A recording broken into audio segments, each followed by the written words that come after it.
Halo semuanya, balik lagi di channel gue. Dan kali ini gue bakal bahas tentang sesuatu yang menarik. Tentang masalah Hololive dan Lolicon. Jadi alasan gue buat video ini karena baru-baru ini ada random VTuber, indie VTuber, gue lupa lagi namanya. Dan mendingan gak usah dibahas namanya siapa, agak penting. Jadi dia buat tweet agak panjang yang intinya itu tentang nyindir Gura itu ternyata katanya gini, katanya Gura itu loli dan dia terkenal karena memikat paman-paman berusia 40 tahun, seorang lolicon dan predator. Sebenarnya twitternya itu kayak udah umum banget sih, tapi gara-gara dia VTuber gitu, maksudnya kan VTuber, dia VTuber, Gura VTuber, harusnya dia kan support Gura atau gimana lah, kayak itu kan sesama profesinya. Jadi ini agak menuai banyak balasan, tapi gue gak bakal bahas tentang itu. Nah karena dia seprofesi kan harusnya dia kayak support lah gitu, karena seprofesi. Ini malah jadi sebaliknya, mungkin dia nyinyir atau cemburu. Ini menarik karena drama, quote on quote drama ini ngingetin gue sama drama setahun yang lalu dengan argumentasi yang sama. Jadi dulu ada, BTW ini dramanya lumayan hype ya dulu setahun yang lalu. Jadi ada YouTuber dan Twitch streamer namanya Brittany Venti, kayak nyinyir gitu ke gue buat video, bener-bener dia niat buat video sekitar 2 atau 30 menitan tentang Gura, kenapa Gura itu lolicon, kenapa Gura itu loli dan ini itu tidak benar, katanya gitu intinya ya. Tapi gue gak bakal bahas itu sekarang, nanti paling di menit selanjutnya. Sekarang gue mau kasih tahu kalian kayak apa sih pengertian lolicon buat kalian yang belum tahu. Jadi lolicon itu secara bahasa itu singkatan dari Lolita Complex. Ya, secara garis besarnya kayak cowok yang suka lihat cewek yang usianya di bawah umur. Sesimpel itu. Jadi itu tuh kayak pengertian simpelnya aja gitu. Terus apa sih bedanya kayak lolicon sama pedophile? Wow, itu kayak beda tapi kayak 11-12 gitu. Lolicon itu ditujukan kepada cewek di bawah umur yang bentuknya itu kayak karakter fiksional kayak anime dan manga. Tapi kalau misalnya pedophile itu orangnya bener-bener ada niatan jahat ke ceweknya, tapi ceweknya itu bukan karakter manga atau anime, tapi kayak bener-bener real gitu orang. Dan itu gak cewek aja, kalau pedophile itu bisa cewek dan cowok gitu. Sebenarnya untuk pengertian sih ini sebenarnya masih debatable sih untuk lolicon ya. Kalau kalian misalnya buka Reddit atau forum-forum diskusi lainnya, itu bakal masih debatable, masih ada yang sebenarnya lolicon itu gini, tapi ya secara umum lolicon itu yang gue tadi kasih tahu kalian tuh. Jadi gue gak mau bahas panjang tentang ini, tentang pengertian ini. Yang penting kalian udah tahu aja kayak itu tuh apa sih gitu. Jadi kita ini lebih ngerti nanti di pembahasan selanjutnya. Jadi kita punya common grounds gitu. Oke. Terus kenapa sih karakter ini diciptakan? Jadi di culture Jepang sana itu mereka terobsesi dengan dua hal, yaitu satu itu youthness atau muda, dan yang kedua itu adalah kawaii. Jadi kayak imut-imut gitu, kayak desain imut atau karakter imut. Itu kenapa alasannya kalian dapat lihat banyak store, banyak toko-toko di Jepang, khususnya di Harajuku, yang desain itu bener-bener kayak cute banget, aneh banget kalau di Indonesia. Kayak itu tuh bener-bener jadi ciri khas Jepang banget. Dan salah satu alasannya kenapa manga bergenre shonen dan shoujo itu benar-benar populer di sana. Nah, tapi masalahnya untuk karakter ini di manga dan anime yang terbaru-baru ini nih, kayak anime yang baru itu suka di oversexualize. Jadi mau sama animatornya, sama kreator penulisnya, jadi karakter si loli ini suka di oversexualize. Mungkin bisa jadi bagus untuk marketing karena dapat kayak bisa bikin orang ngumpul, I don't know. Tapi kalau kalian bandingin sama manga atau anime yang dulu, contohnya di Nichijou deh. Kalian tahu kan Nichijou apa? Gue aja yang tahu, soalnya gue tua. Jadi di Nichijou itu ada karakter namanya Profesor Hakase. Tapi itu bener-bener kayak cute aja gitu, gak di oversexualize gitu.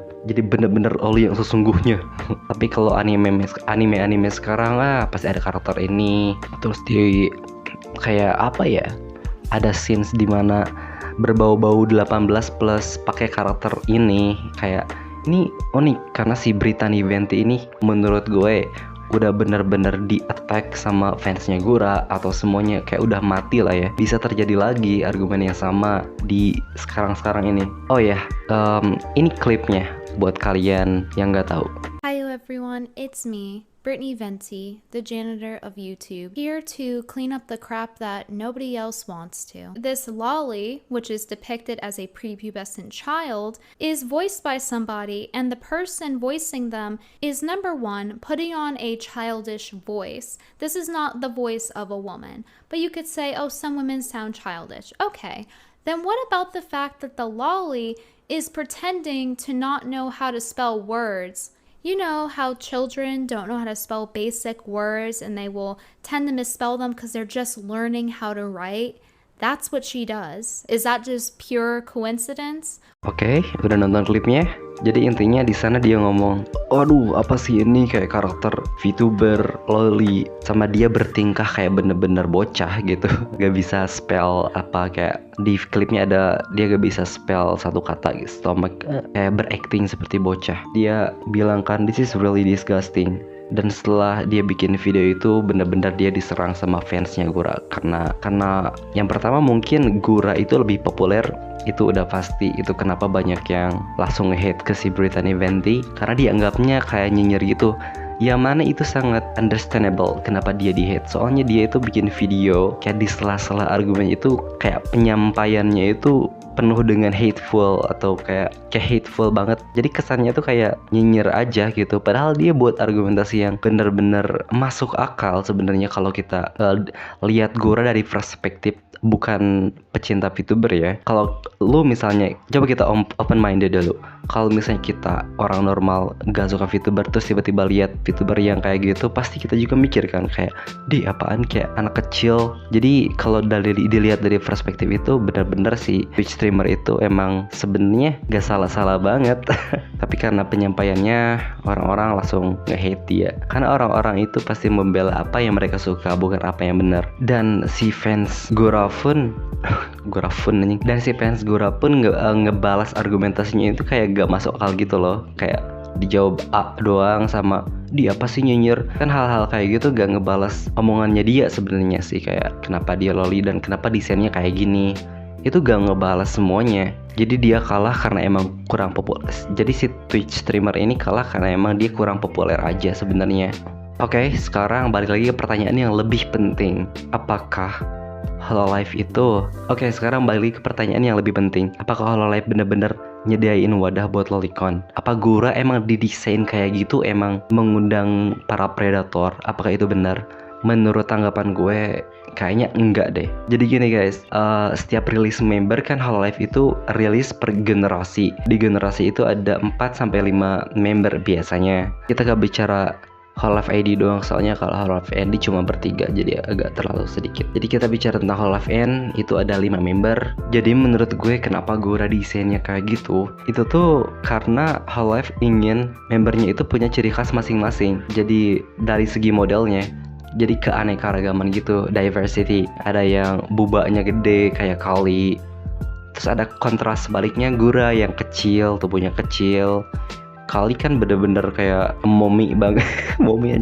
mommy banget gitu lah. Tahu kan kalian lah maksudnya kemana. Kontrasnya ada Gura yang kayak cute, kecil, terus kayak flat. Jadi penonton itu punya apa ya, kayak pilihannya itu lumayan kontras lah. Oh, Gura itu kayaknya kalau dilihat dari modelnya aja ya, kita lihat dari modelnya aja, dari segi visualnya Kali, oh berarti udah kebayang tuh kalau modelnya kayak gini berarti sifatnya pun pasti kayak gini. Lihat Gura, oh modelnya kayak gitu pasti sifatnya kayak gitu. Jadi kayak seakan-akan kita tuh udah tahu lah kita pengen nonton yang mana. Oh Gura nih kayaknya cute, imut gue banget, langsung tonton Gura gitu. Alasan yang kedua kenapa Gora sifatnya kayak gitu, kita bicara tentang Gora di tahun 2021 ya, pas dia masih kayak awal-awal stream gitu. Soalnya agak beda kalau kalian lihat stream dia yang dulu sama yang sekarang, itu agak beda. Kalau sekarang dia kayak chill, kayak biasa aja. Tapi kalau dulu itu pas dia perkenalan, kayak pas debut, awal-awal debut itu dia kayak gila anjir, kayak bocah banget sumpah. Dan kenapa bisa gitu sih? Jadi setelah gue research sedikit, kenapa alasan Gora berakting kayak bocah bego kayak gitu. Bocah bego maksudnya kayak bocah cute kayak gitu, itu dipengaruhi oleh modelnya. Jadi si Seo VTubernya, orang asli di belakang avatar VTubernya, menyesuaikan sama modelnya, model VTubernya juga. Kalau misalnya dia kayak Gura, kayak kecil, emang kayak bocah lah kayak perawakannya, mungkin agak disesuaikan juga gimana cara kayak pembawaan streamnya dan lain-lain. Soalnya kalau misalnya Gura dengan tampilan kayak gitu terus sifatnya misalnya kayak Crony, kayak gak masuk gak sih?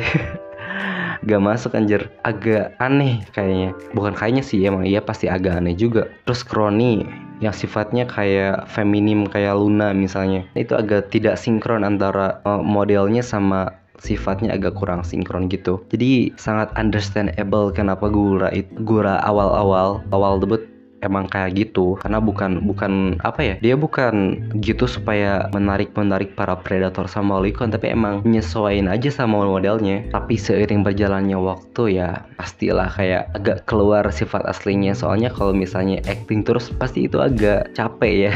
Ya pasti capek banget, soalnya switch identity, switch personalitas itu butuh energi. Tapi kalau misalnya setahun acting itu agak capek lah. Ngerti kan maksud gue? Contohnya adalah, aduh ini gue agak kontroversial. Kalian juga udah pada tahu ya, kayak misalnya Kiryu Koko itu pengisi suaranya KS On, itu kayak udah pengetahuan umum gitu gak sih?